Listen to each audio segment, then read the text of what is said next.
Hey guys, welcome back to the channel Guide Up. In today's video, I'll show you how to use front camera by default on Instagram.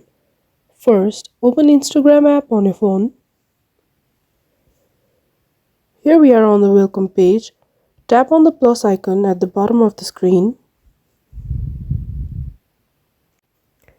Now on this page, tap on the small camera icon.